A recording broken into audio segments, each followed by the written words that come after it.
Thank you, Bishop Wooden. At this time, we're going to hear from a stalwart leader, Clarence Henderson.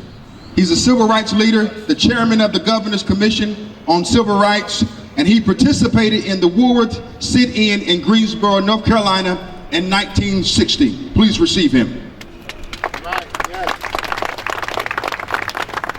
When, in the course of human events, we find ourselves being governed by the rule of man rather than the rule of law, we as citizens of these United States must defend the America that we have fought so long to live in. All right. Right. I stand before you to tell you what civil rights is and what it isn't. It certainly isn't transgender, a feeling, an identity. If you were born a man, that's who you are. That's right. If you were born a female, that's who you are. That's right. So when I hear this transgender, and I guess they would call it a movement, an agenda-driven movement, try to impart themselves into the civil rights movement, I am highly offended. Yes, sir. Yes, Tell me how you tell those families that came over on those slave ships in chains to be brought to America to become slaves in America. Tell their families that that was about transgender. Right. Tell those families, That's right. Tell Dr. Martin Luther King's family that he died because of how he felt about sex.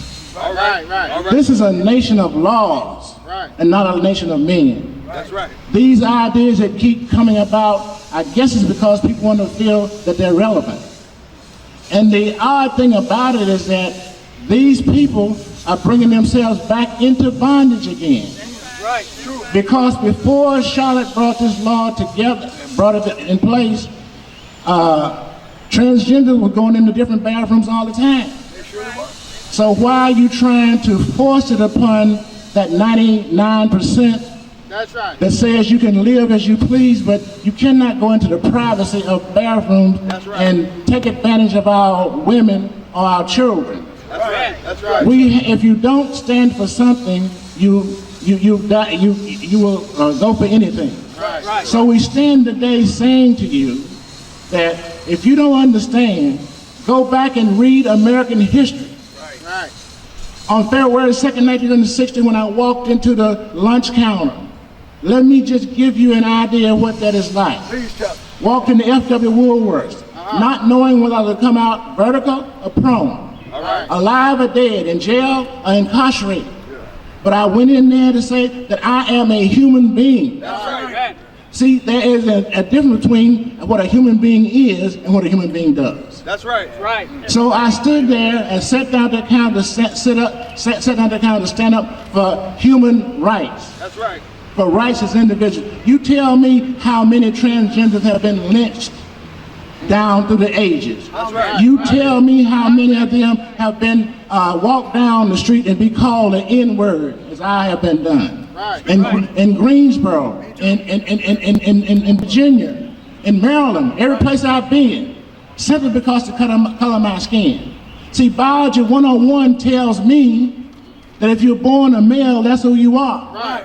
And if you're born a female, that's who you are. And this thing about transgender, when you're in the process of doing something, until you complete it, that's who you are. That's right. And so until they become identified as a male or female, according to their birth certificate, and according to whether they have a male or female organ, then they can go into the bathrooms, and nobody says you can't go into the bathroom, you just have to go into the right bathroom. Right. That's right. And so we're here today to let them know whatever it is you call yourself doing, do not call it civil rights. That's right. And for our Attorney General and our President, who has never dealt with the kinds of things I've dealt with, because I grew up in the Jim Crow era. That's right.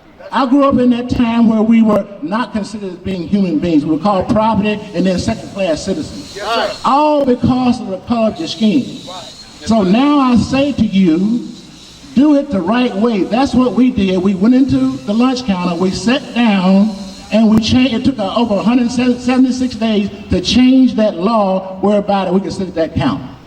So I said to you today, those of you that are not defending your freedom is being taken away from you by the government. My question is, what will you do? Where are your footprints? Where are they? Lives of all great men remind us that our footprints are imprinted.